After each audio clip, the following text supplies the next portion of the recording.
Part III, Section 22 of The Maine Woods, by Henry David Thoreau. This recording is in the public domain. Recording by expatriate in Bangor, Maine. Part III, The Allegash and East Branch, Section 22. Though you have nothing to do but see the country, there's rarely any time to spare, hardly enough to examine a plant before the night or drowsiness is upon you. Such was the ordinary experience, but this evening we had camped earlier on account of the rain, and had more time. We found that our camp to night was on an old and now more than usually indistinct supply road, running along the river.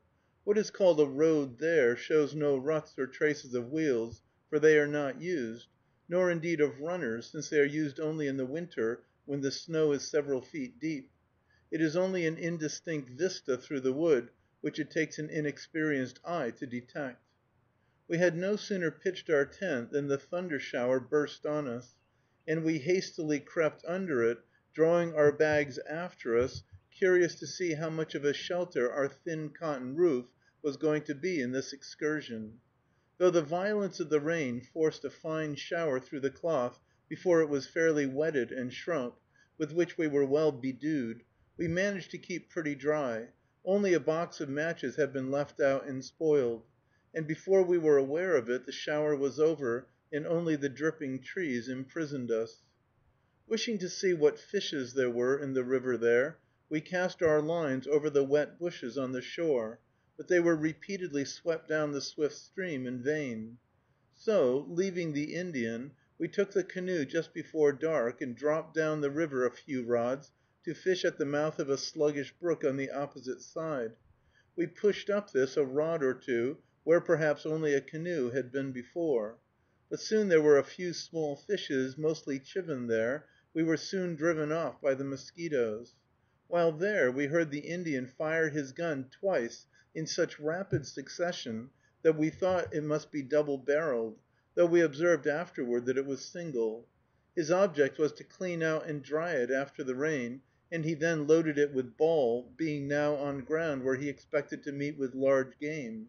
This sudden, loud, crashing noise, in the still aisles of the forest, affected me like an insult to nature, or ill manners at any rate, as if you were to fire a gun in a hall or temple. It was not heard far, however, except along the river, the sound being rapidly hushed up or absorbed by the damp trees and mossy ground. The Indian made a little smothered fire of damp leaves close to the back of the camp, that the smoke might drive through and keep out the mosquitoes, but just before we fell asleep this suddenly blazed up, and came near setting fire to the tent. We were considerably molested by mosquitoes at this camp. Sunday, July 26th. The note of the white-throated sparrow, a very inspiriting but almost wiry sound, was the first heard in the morning, and with this all the woods rang. This was the prevailing bird in the northern part of Maine. The forest generally was all alive with them at this season, and they were proportionally numerous and musical about Bangor. They evidently breed in that State. Though commonly unseen, their simple ah tee tee tee, tee tee tee, tee tee tee, so sharp and piercing, was as distinct to the ear as the passage of a spark of fire shot into the darkest of the forest would be to the eye. I thought that they commonly uttered it as they flew. I hear this note for a few days only in the spring, as they go through Concord, and in the fall see them again going southward, but then they are mute. We were commonly aroused by their lively strain very early. What a glorious time they must have in that wilderness, far from mankind and election day! I told the Indian that we would go to church in Chesuncook this Sunday morning, some 15 miles. It was settled weather at last. A few swallows flitted over the water, we heard Maryland yellow-throats along the shore, the phoebe notes of the chickadee, and, I believe, redstarts, and moose flies of large size pursued us in mid-stream. The Indian thought that we should lie by on Sunday. Said he, "We come here lookum things, look all round, but come Sunday, lock up all that, and then Monday look again?" He spoke of an Indian of his acquaintance who had been with some ministers to Ktaadn, and had told him how they conducted. This he described in a low and solemn voice, They make a long prayer every morning and night, and at every meal. Come Sunday," said he, "they stop 'em, no go at all that day. Keep still. Preach all day, first one then another, just like church. Oh, ver good men. One day," said he, "going along a river, they came to the body of a man in the water, drowned good while, already fall to pieces. They go right ashore, stop there, go no farther that day. They have meeting there, preach and pray, just like Sunday. Then they get poles and lift up the body, and they go back and carry the body with them. Oh, they ver good men." I judged from this account that their every camp was a camp meeting, and they had mistaken their route. They should have gone to Eastham; that they wanted an opportunity to preach somewhere more than to see Ktaadn. I read of another similar party that seemed to have spent their time there singing the songs of Zion. I was glad that I did not go to that mountain with such slow coaches. However, the Indian added, plying the paddle all the while, that if we would go along, he must go with us, he our man, and he supposed that if he no takeum pay for what he do Sunday, then there's no harm, but if he takeum pay, then wrong. I told him that he was stricter than white men. Nevertheless, I noticed that he did not forget to reckon in the Sundays at last. He appeared to be a very religious man, and said his prayers in a loud voice in Indian, kneeling before the camp morning and evening, sometimes scrambling up again in haste when he had forgotten this, and saying them with great rapidity.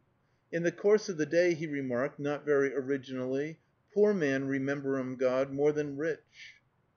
We soon passed the island where I had camped 4 years before, and I recognized the very spot.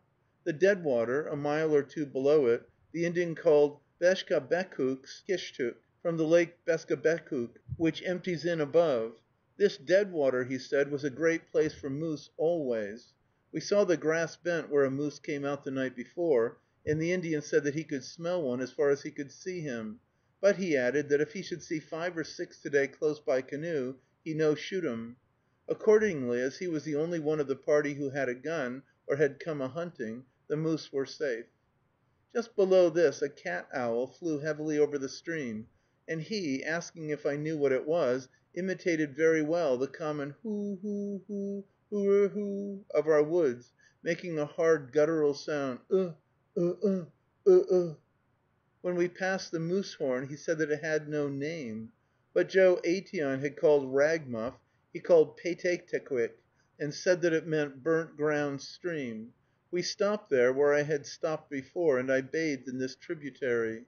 It was shallow but cold, apparently too cold for the Indian, who stood looking on. As we were pushing away again, a white-headed eagle sailed over our heads.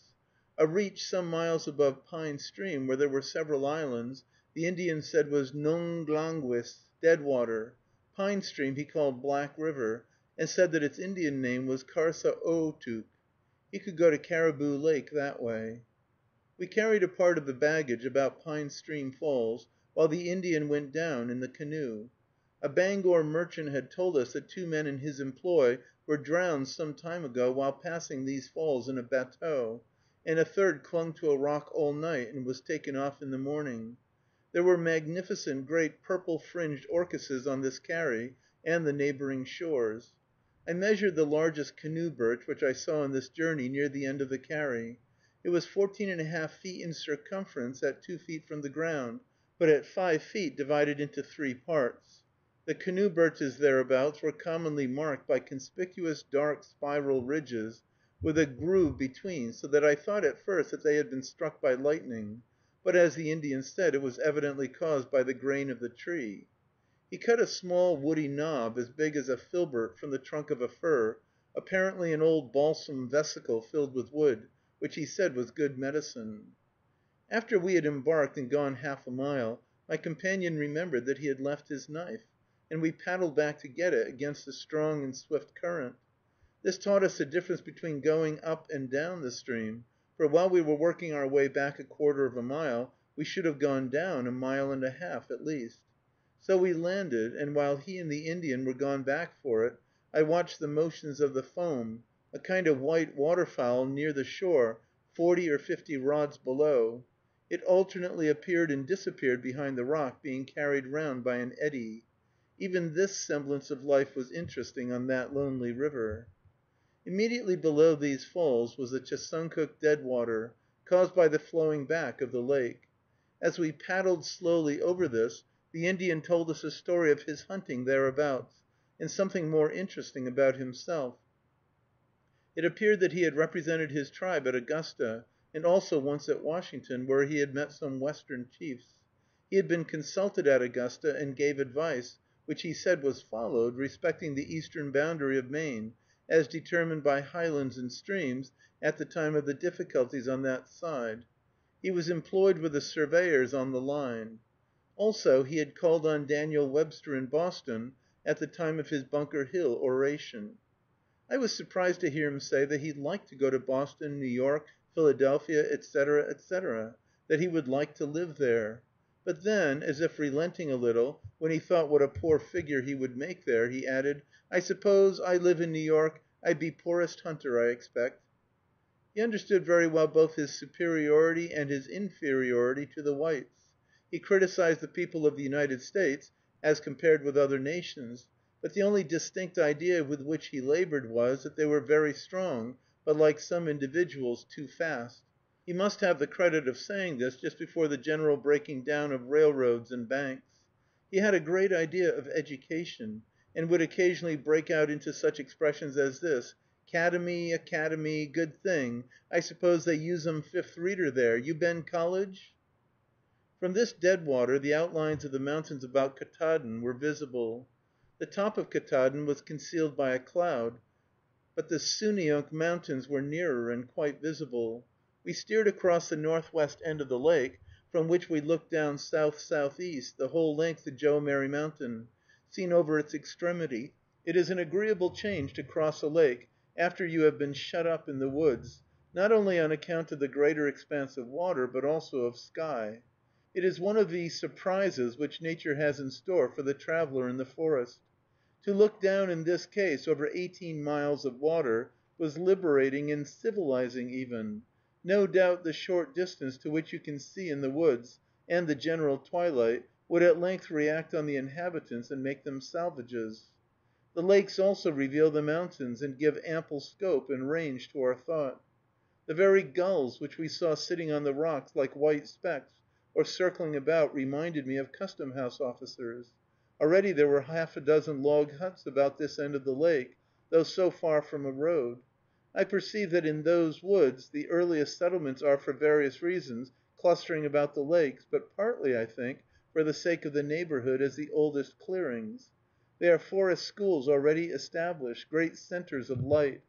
Water is a pioneer which the settler follows, taking advantage of its improvements. Thus far only I had been before. About noon we turned northward, up a broad kind of estuary, and at its northeast corner found the Caucomgomoc River, and after going about a mile from the lake, reached the Umbazookskus, which comes in on the right at a point where the former river, coming from the west, turns short to the south. Our course was up the Umbazookskus, but as the Indian knew of a good camping place, that is, a cool place where there were few mosquitoes, about half a mile farther up the Caucomgomoc, we went thither. The latter river, judging from the map, is the longer and principal stream, and therefore its name must prevail below the junction. So quickly we changed the civilizing sky of Chesuncook for the dark wood of the Caucomgomoc. On reaching the Indians' camping ground, on the south side, where the bank was about a dozen feet high, I read on the trunk of a fir tree, blazed by an axe, an inscription in charcoal, which had been left by him. It was surmounted by a drawing of a bear paddling a canoe, which he said was the sign which had been used by his family always. The drawing, though rude, could not be mistaken for anything but a bear, and he doubted my ability to copy it. The inscription ran thus, verbatim et literatum. I interlined the English of his Indian as he gave it to me. July 26, 1853. Niasoseb, we alone, Joseph, Polis Elioi, Polis start, Siaolta, for Old Town, Onke ni, right away, Quambi. July 15th, 1855. Niasoseb. He added now below, 1857, July 26th, Joe Polis. This was one of his homes. I saw where he had sometimes stretched his moose hides on the opposite or sunny north side of the river, where there was a narrow meadow. End of Part 3, Section 22. Recording by Expatriate in Bangor, Maine.